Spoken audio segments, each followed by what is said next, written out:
আপনি খামার করে কিভাবে স্বাবলম্বী হবেন, আপনি মুরগির ওজন কিভাবে দ্রুত নামাবেন, কোথায় খামার তৈরি করা উচিত, কোথায় খামারের স্থান নির্বাচন করা উচিত, আজকের ভিডিওতে থাকবে নতুন উদ্যোক্তাদের জন্য যারা নতুনভাবে খামার শুরু করতে চাচ্ছেন।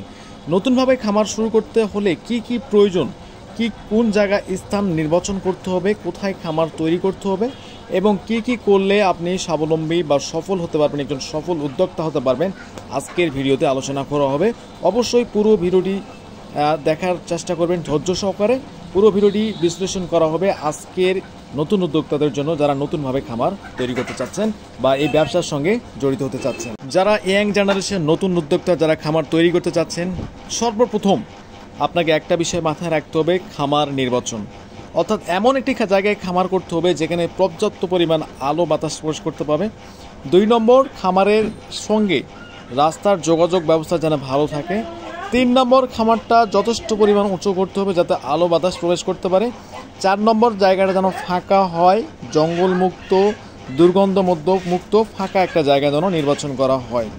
এবং আপনি 4 নম্বর, আপনার যেটা টিন, অর্থাৎ আপনি যদি টিন নির্বাচন করতে চান সেক্ষেত্রে সিমেন্টের টিন এবং এমন একটা জায়গায় খামার নির্বাচন করতে হবে যেন অনেক পর্যাপ্ত পরিমাণে গাছপালা থাকে, ছিঁয়া ঠান্ডা জায়গা থাকে।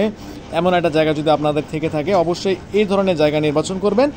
4 নম্বর, যদি আপনাদের ঠান্ডা বা গাছযুক্ত যদি কোনো জায়গা না থাকে সেক্ষেত্রে একটা ফাঁকা জায়গায় সিমেন্টের টিন ইউজ করতে পারেন বা চাল ইউজ করতে পারেন যাতে খামারটা ঠান্ডা থাকে।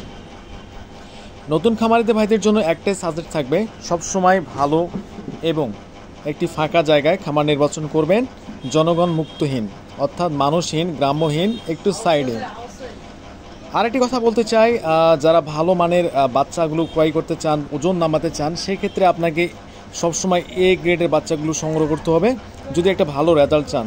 যারা নতুন খামারি রয়েছেন প্রথম অবস্থায় কখনো বাসি বাচ্চা বা আনসোল বাচ্চা কেনার চেষ্টা করবেন না, কারণ আনসোল বাচ্চা যদি প্রথম অবস্থায় আপনি কিনেন, আপনার অভিজ্ঞতা কম, আপনি এই সেক্টরে জড়িত না, অবশ্যই আপনাদের জ্ঞান কম থাকবে। সেক্ষেত্রে আমি আপনাদের একটাই সাজেস্ট করব, আপনারা সবসময় এ গ্রেডের বাচ্চাগুলো সংগ্রহ করবেন।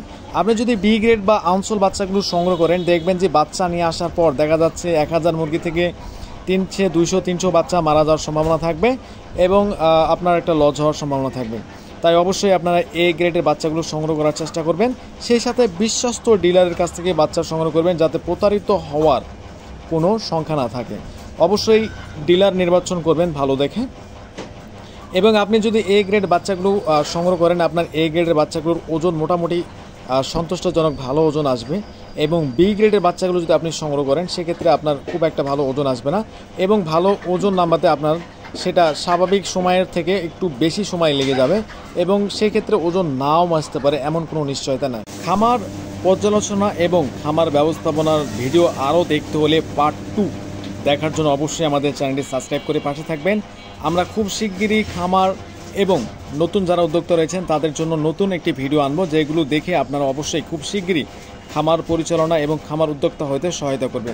তো সবাই ভালো থাকবেন এই মুহূর্তে। আসসালামু আলাইকুম।